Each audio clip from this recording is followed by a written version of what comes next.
Huraihatun, maka keluar dari hamba tersebut, dari seseorang tersebut, raihatul miski, harumnya miski, harum kasturi. Jadi kalau misalnya kita mau ngaji lah, tuh kata-kata mau ngaji itu, nafas ini keluar tertangkap oleh malaikat, harum minyak kasturi. Itu deteksinya itu. Sehingga ini pekerjaan bagus nih yang akan dilakukan nih. Tinggal gini aja. Itu sudah ditulis, satu itu sudah ditulis. Nah sebaliknya, faya'lamani annahu qad hamma bil hasanati, malaikat dua itu tadi mengetahui bahwa orang tersebut betul-betul ingin melakukan sesuatu yang baik. Ya, diketahui dari nafasnya, nafasnya yang keluar. Tapi wa idza hamma bis sayyiati fa min raihatun nitani wa ya'lamani annahu qad hamma bis sayyiati. Tatkala seseorang ingin, baru ingin gertak hati melakukan sesuatu yang buruk, yang jahat, fa'amin huraihatun nitan, maka keluarlah nafasnya itu bau bangkai. Wah, ini udah beres nih orang nih. Gitu. Itu dari nafasnya itu. Maka benarlah apa yang diungkapkan dalam surat Al-Falaq itu di akhir, wa min syarri hasidin idza hasad. Allah memberikan tuntunan, awas kepada orang yang hasud. Idza hasad, apabila sudah beraksi dengan kehasudannya. Ini lebih berbahaya. Kenapa? Kalau sudah beraksi dengan kehasudannya, itu pembunuhan pasti. Tapi baru saja di dada, di hati hasudnya itu, maka diketahui oleh malaikat yang akan melakukan perbuatan jahat ini. Karena apa? Aura atau nafas yang keluarnya itu bau bangkai. Dan lagian, kalau dalam ilmu al-khadamat, ilmu-ilmu yang mengolah tentang menjadikan khadam-khadam pada jin. Orang hasud adalah kalau misalnya ini, seseorang mempunyai perasaan hasud kepada orang tersebut. Orang tersebut itu gelisah. Iya, tidak tenang, tidak tentram. Dan ini sindiran halus dari Allah Subhanahu wa ta'ala. Awas min syarri hasidin, min syarri hasidin doang.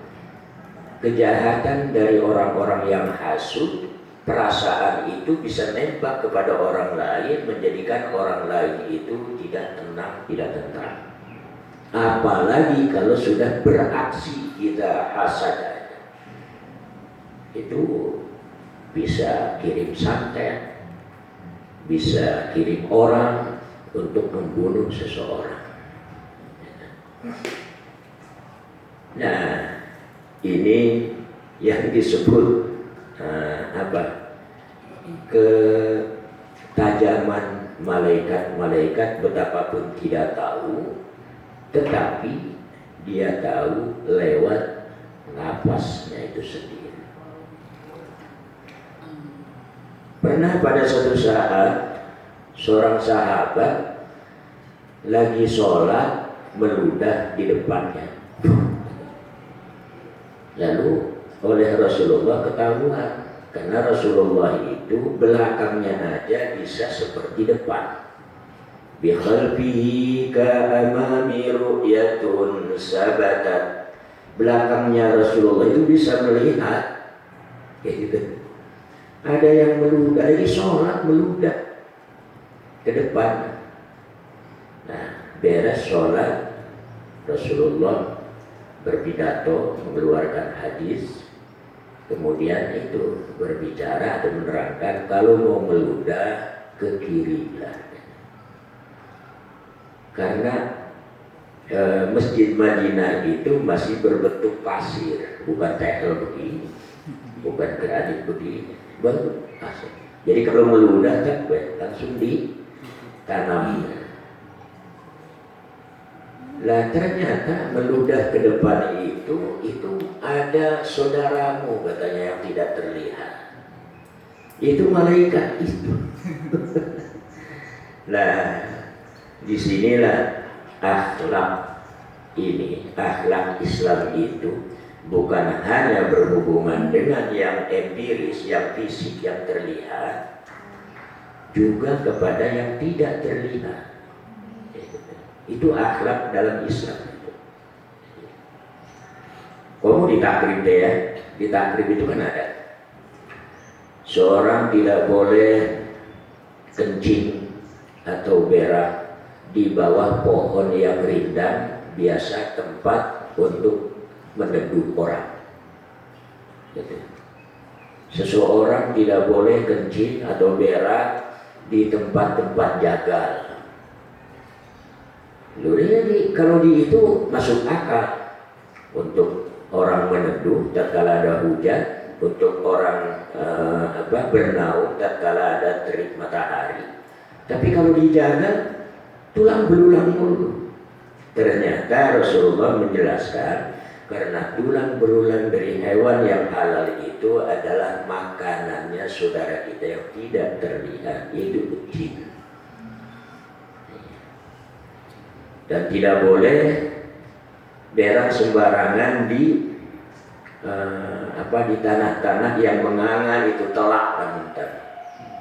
Karena apa? Ya barangkali banyak di situ ada makhluk-makhluk Allah seperti serangga-serangga dan lain sebagainya. Intinya dalam akhlak itu bergaulah dengan seluruh makhluk Allah yang tidak menyakiti. Ya, tidak menyakiti. Kumaha jeung nyamuk itu. Iya. Tidak menafikan bahwa Rasulullah juga pernah menyuruh sahabatnya memukul dua aswaden. Idrib al-aswaden, pukulah dua yang hitam itu. Meskipun kamu terhindar dari patokan yang hitam, yaitu ular yang hitam dengan kala, tetapi selamatkah orang lain nanti dari patokannya? Nah itu maksudnya. Jadi dalam rangka menghentikan, gitu. Termasuk nyamuk juga, menghentikan dari menggangguan. Gitu.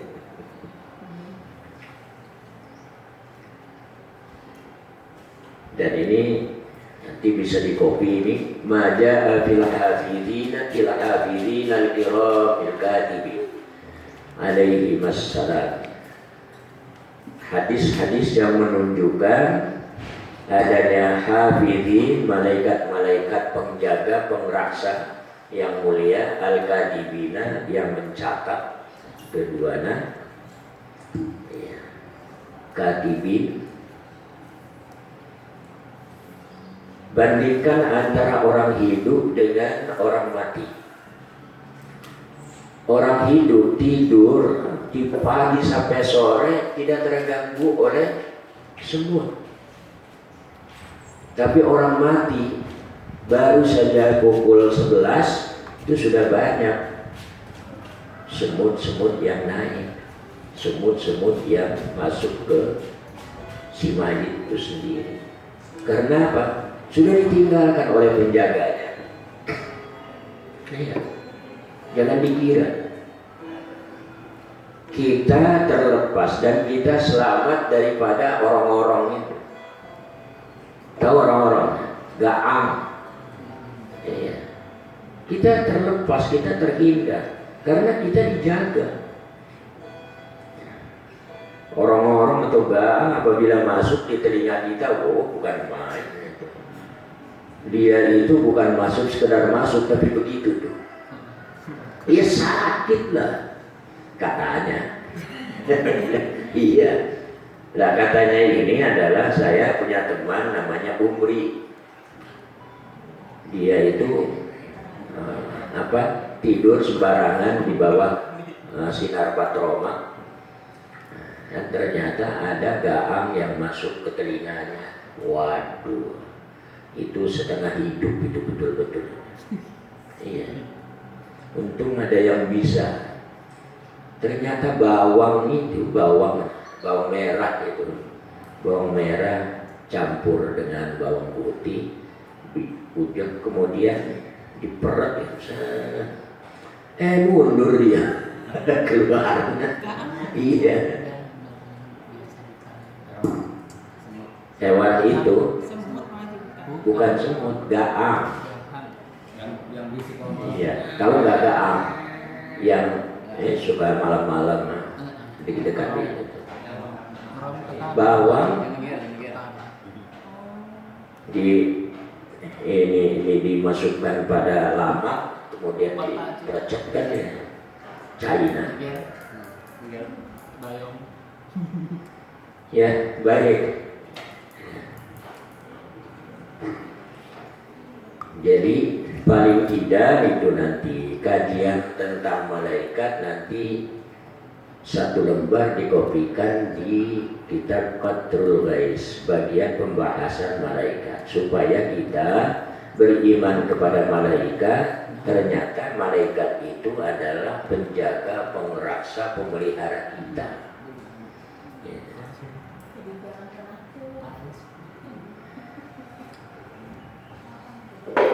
Ini ini menceritakan bermacam-macam tugas malaikat ini.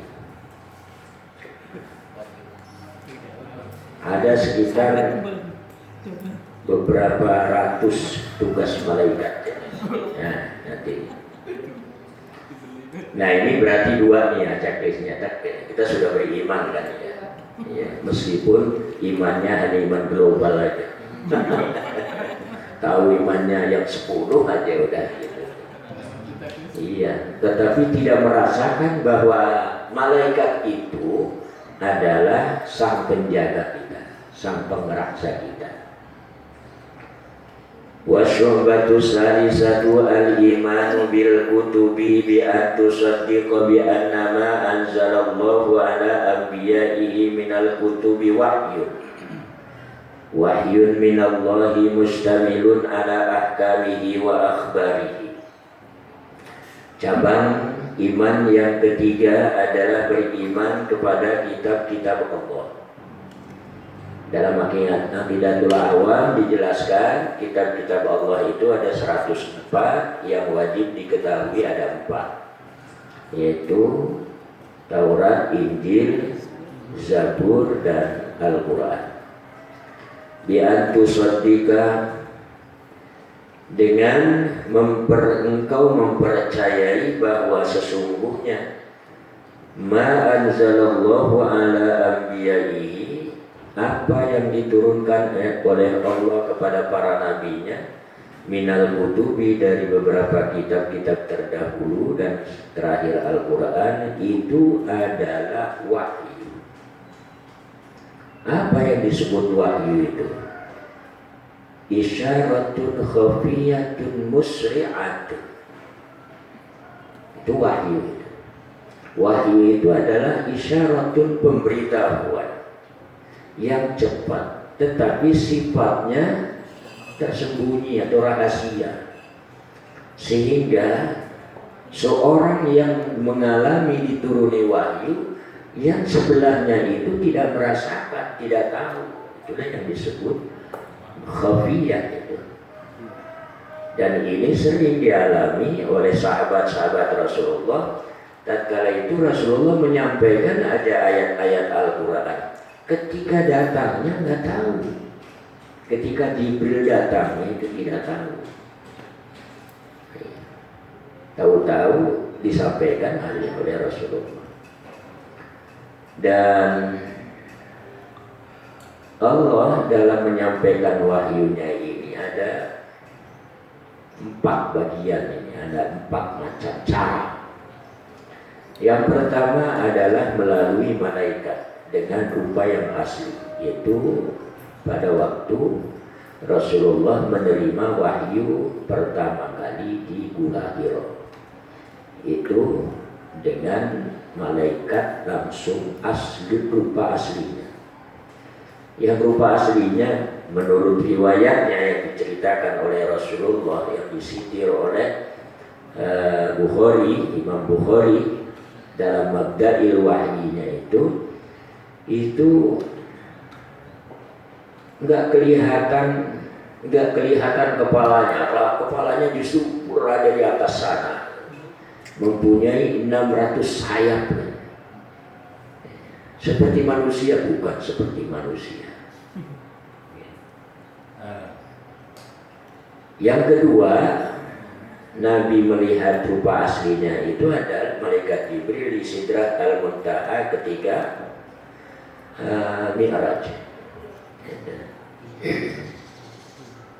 Selain daripada itu, wahyu disampaikan melalui malaikat Jibril, ada melalui seperti suara di balik tabir.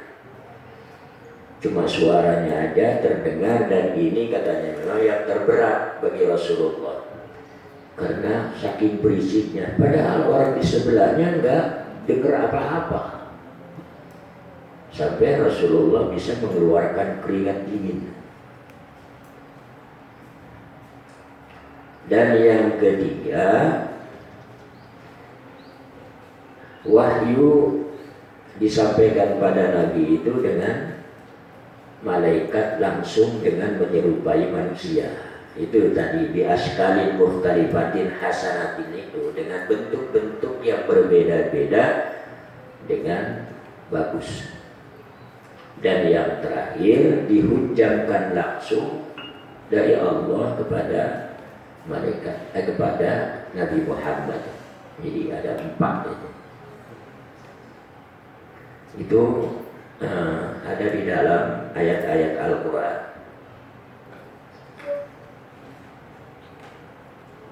Wahyu dari Allah. Jadi wahyu itu adalah isyaratun musri'atun khafiyatun, pemberitahuan yang cepat dan bersifat tersembunyi, sifatnya khafiyah. Mustamilun ala ahkamihi, yang mengandung, berisi hukum-hukum Allah, wa akhbarihi, dan cerita-cerita, hikayat-hikayat Allah. Ya, seperti ada surat Yusuf gitu. Saya dulu paling hobi itu baca surat Yusuf. Lagi pemuda tapi. Nah, ini yang tawa-tawa tersenyum-senyum pengalaman ini. Kayak maksud soalnya. Kayak maksud. Maksudnya apa?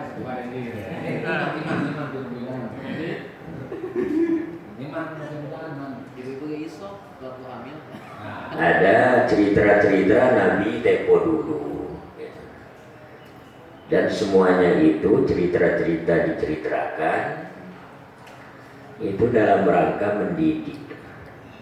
Ada cerita umat yang jelek, ada cerita umat yang baik. Semuanya itu ada diisyaratkan dalam Fatihah. Siratal ladzina an'amta 'alaihim, perjalanan hidup orang-orang yang soleh, yang baik itu.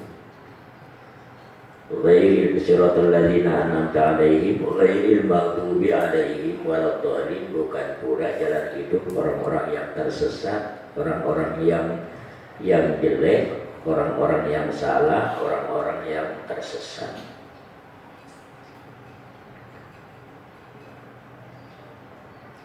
Tapi ada itu tuh ya pertanyaan, Al-Quran itu kapan?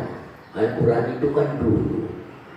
Al-Quran itu kalamullah. Kalamullah itu ada di dalam Lauhul Mahfuz, dan itu tidak terhenti. Tapi kenapa di dalam Al-Quran itu ada cerita-cerita tentang Ibrahim, tentang Nimrod, tentang Fir'aun, tentang segala macam lah. Ini kayak Allah ini memberitahukan karena hasil kejadian. Jadi berarti di dalam Al-Quran itu ada hal-hal yang baru, bukan qadim lagi tapi hadis baru. Tidak demikian.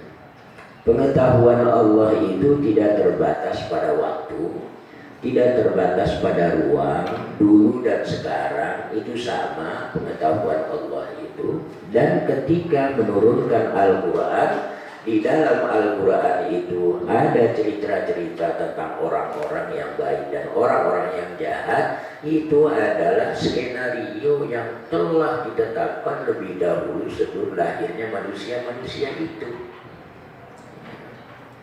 Ya, gimana sih pendekatannya? Pendekatannya yang seorang yang mau buat film itu bukan seketika, bukan. Tapi ditulis dulu, diatur, ini perannya nanti begini, ini perannya begini. Ya demikian itu. Dan baru diejawantahkan oleh Allah dalam dunia nyata ini.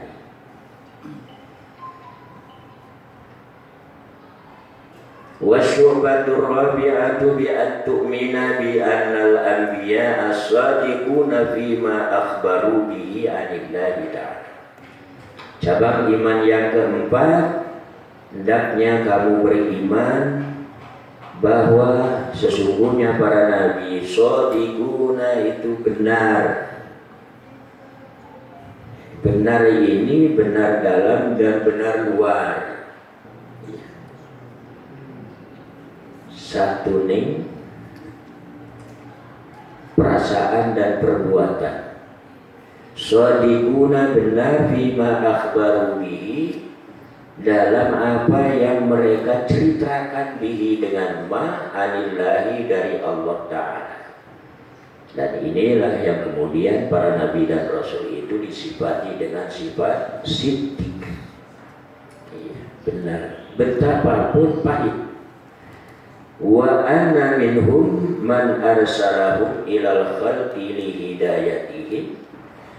Dan sesungguhnya sebagian dari mereka para nabi-nabi itu ada orang-orang yang Allah utus kepada para nabi ilal khalqi, kepada makhluk, kepada manusia. Artinya sebagian para nabi itu ada yang diutus kepada manusia lihidayatihim, untuk membimbing, menunjukkan mereka pada yang benar, wa takmili ma'asyihim, dan menyempurnakan ma'asyihim, kehidupan mereka, wa ma'adihim, dan kembalinya mereka. Itu fungsi dari nabi, fungsi dari nabi dan rasul. Hidayah, takmil, dan memberitahukan ma'ad, membimbing di ketika hidup di dunia, dan membimbing bagaimana hidup mulia di dunia. Ma'as itu takmil, ya, hidup yang sempurna di dunia, dan mengingatkan hidup manusia pada akhirnya. Itu fungsi para nabi. Wa ayyadahum bil mu'jizati dallati ala sidqihim wa ballaghu anhu ta'ala risalatihi wa bayyanu lil mukallafina ma umiru bi bayani. Wa ayyadahum, dan memperkuat Allah pada para nabi-nabi dan rasul bil mu'jizati, dengan mukjizat. Artinya dibekali dengan mukjizat. Kata-kata mukjizat itu tidak harus ada kalau tidak ada penantang dan penentang. Karena tujuan mukjizat adalah terlaksananya, teraplikasikannya atau berlakunya syariat itu dilakukan oleh orang-orang yang diseru. Itu tujuan daripada adanya mukjizat. Mukjizat itu dari kata a'jaza yu'jizu ijaza. Jadi sifatnya mukjizat itu mengalahkan dan melumpuhkan. Nah, itu. Lalu muncul ada bahasa masyarakatnya. Apa mukjizat itu? Peristiwa yang luar biasa. Nah, ini kalau sekedar kita mengetahui bahwa mukjizat itu adalah sesuatu yang luar biasa, dari tangan orang-orang yang tidak beriman juga bisa keluar sesuatu yang luar biasa yang tidak masuk akal. Oleh karenanya pengertian mukjizat itu harus teknis tertuju. Bahwa mukjizat itu asal katanya dari kata ajaza ya'juzu, lemah. Kalau tambahi masjid ziyadah alif ajaza berarti melemahkan. Kenapa? Karena tadinya sebelum ada mukjizat itu ada tantangan. Ada tantangan, ada tentangan sekaligus. Maka disitulah lahir mukjizat. Dan mukjizat tidak harus diminta pada Allah. Bukan seperti kita punya tenaga dalam untuk menghajar seorang, ini dulu minta dulu. Tenaga dalam ini. Nah, ini Dendi sama Pak Idris ini pernah ini aliran selamba wikri itu. Buatlah tenaga dalam itu adalah seperti wali-wali sana. Iya, gak usah diminta. Yang penting apabila ada yang khianat, apabila ada yang menyakiti kita, dianya sendiri yang bental. Itu.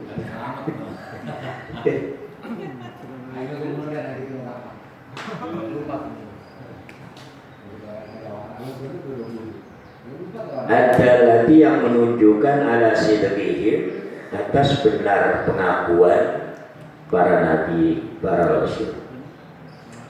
Fabalaghu anhu ta'ala risalatihi, maka mereka menyampaikan anhu dari Allah Ta'ala risalatihi, risalah-risalahnya Allah Ta'ala. Risalah ini artinya ya ayat-ayat yang diturunkan kepada para nabi dan rasul itu disampaikan. Oleh karenanya mustahil nabi itu katib, ya, yang menyembunyikan segala sesuatu yang dia terima. Wa bayyanu, dan mereka menerangkan, menjelaskan lil mukallafina, kepada orang-orang mukallaf, orang-orang dewasa, orang-orang yang siap, atau dalam bahasa hukum orang-orang yang layak, orang-orang yang layak berbuat hukum, orang-orang yang layak berbuat hukum. Ditandai pertama dengan umur. Baligh, yang kata-kata baligh itu artinya sudah sampai, baligh itu sudah sampai pada umur 16 tahun bagi laki-laki, itu ambang pertamanya. Bagi perempuan itu ada yang berkata 9, ada yang berkata 13 tahun. Iya. Yang kedua, ditandai adanya akal sehat, akalnya itu berfungsi. Jadi meskipun sudah gede, umur 40 tahun, tapi akalnya mirip, ya tetap nggak disebut mukallaf itu. Iya. Jadi dua ini. Bahkan menurut Abu Zahra di dalam usul fikihnya, bahwa orang mukallaf itu hanya satu tandanya, sehat akalnya atau akalnya sudah berfungsi. Betapapun umurnya masih 14 tahun, sudah layak penerima atau pelaku hukum. Sebab itu bandingannya balik. Betapapun sudah 50 tahun tapi akalnya tidak sehat, ya tidak disebut mukallaf.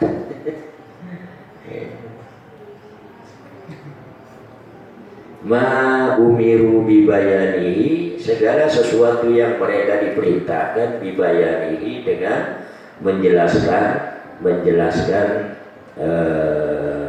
hidayah atau ma itu sendiri, menjelaskan risalah itu. Ma itu adalah risalah. Wa syu'batul khamisatu al-imanu bi fana'il alamin dunyawi al-uluwi was-sufli was-safali. Cabang iman yang kelima adalah beriman dengan hancurnya. Kita mempercayai bahwa pada satu saat alam dunia ini akan hancur, baik yang di atas maupun yang di bawah. Yang di atas bintang ke bintang pada bertabrakan karena sudah dicabut remote control. Iya, remote controlnya itu di atas itu. Ar-Rahmanu 'alal 'arsy istawa, bahwa Tuhan bersemayam di aras itu dalam rangka mengkontrol seluruh peredaran dan perjalanan benda-benda langit. Dan apabila sudah dicabut, yaitu kata orang Jawa itu, ini anak truk gede, ini anak bus gede, lo jalan wancang, tiba-tiba tabrakan. Artinya sih tidak terbayangkan beraknya aneh. Nil gitu. Iya, kelihatan lah kalau misalnya antara bumi dengan bulan sama-sama gede, tidak terbayangkan. Kira-kira eta tukang mancing, tak buru-buru nurul pala eta gaul laut sih kan. Lah iya, laut tumpah gitu.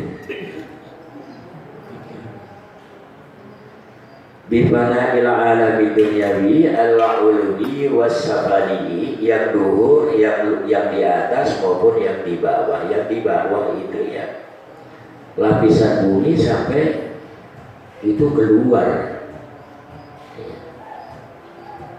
Apa dulu surat Al-Adiyat itu apa tuh? Wa husila ma fis sudur wal adiyati wal muriyati qala al mughirati subha basar nabiyina fa wasan nabi jama'ina linsana wa innahu ala zalika la syahid wa innahu li hukmil khairi lasadid afala ya'lamu idza bu'thira ma fil kubur. Dari bawah itu keluar semua. Iya, Masya Allah. Wabil yaumil akhir, dan hari akhir. Ma'astamala alaihi minal jazai wal hisabi wal mizani was syirati wal jannati wan nar, serta yang dikandung alaihi pada hari akhir, yaitu dari pembalasan amal, hisaban, mizan, sirat, jannah, dan neraka. Dan ini berarti ada dua tiupan ini. Pertama, nafkhatul qiyamah, tiupan yang menghancurkan seluruh alam kecuali yang dikersakakan oleh Allah Subhanahu wa ta'ala tidak hancur. Yang kedua adalah nafhatul ba'as, tiupan untuk menghidupkan kembali yang sudah mengalami kiamat, nanti dihidupkan kembali. Dan dalam yaumil akhir ini ada beberapa tahapan yang akan dilalui oleh seluruh makhluk hidup atau manusia. Pertama adalah jasa, balasan. Balasan ini nanti dimulai dari hisaban dulu, dihisab. Dan ini yang paling melelahkan. Gagal dihisab ini, harapan tidak akan bisa tersampaikan. Harapannya bahagia di akhirat, tetapi hisab menghendaki stop. Harus belok ke neraka, kepada kehancuran. Makanya di dalam Al-Quran itu diberikan tuntunan. Wasaufa yuhasabu hisaban yasira. Ini yang harus kita kejar. Dan kita sambut dengan doa, Allahumma hasibni hisaban yasira. Wahai Tuhan, hisablah kami dengan hisaban yang ringan sekali.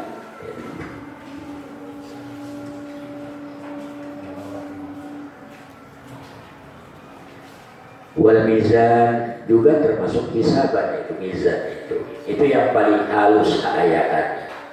Wasirat juga hisaban juga, itu yang paling halus sekali. Kalau orang di mizan itu bisa lepas, belum tentu di sirat bisa lulus. Iya. Nah, kalau asirat ini lulus, tidak jatuh ke neraka, ibarat gambar komik itu sendiri, insya Allah harapan besar.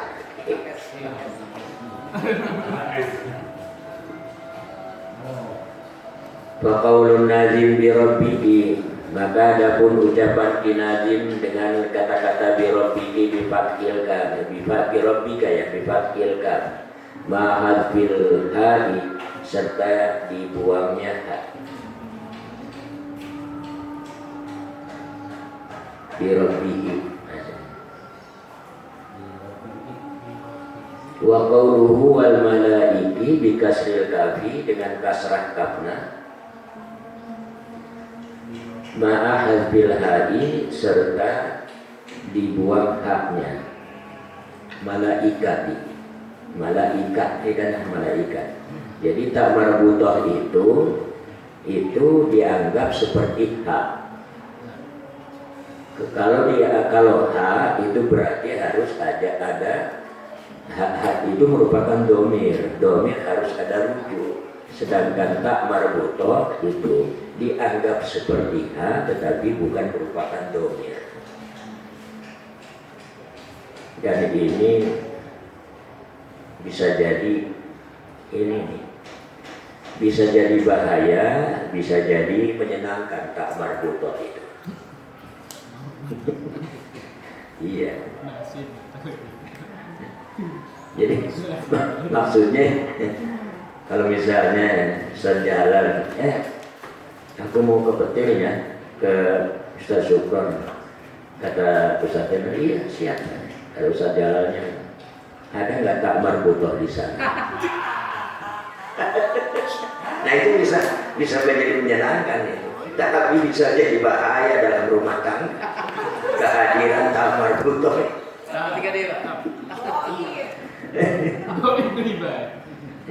Tak marbutoh itu awalnya adalah imro'ah.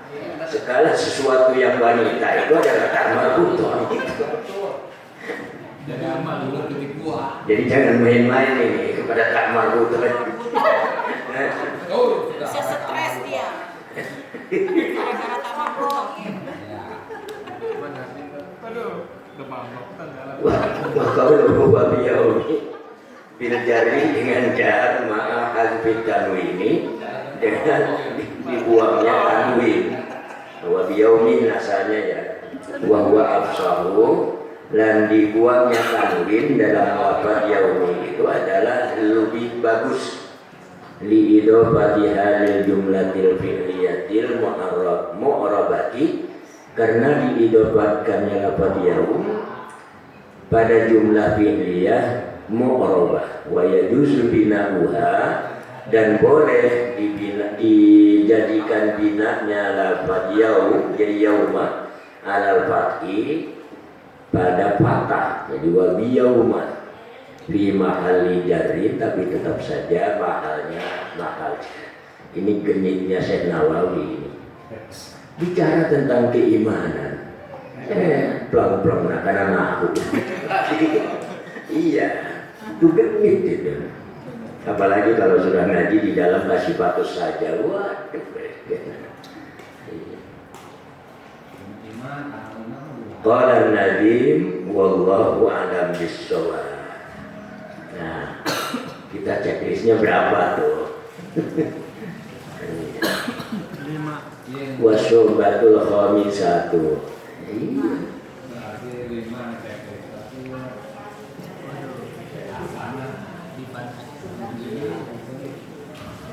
Kalau percayanya kita sudah kan ya?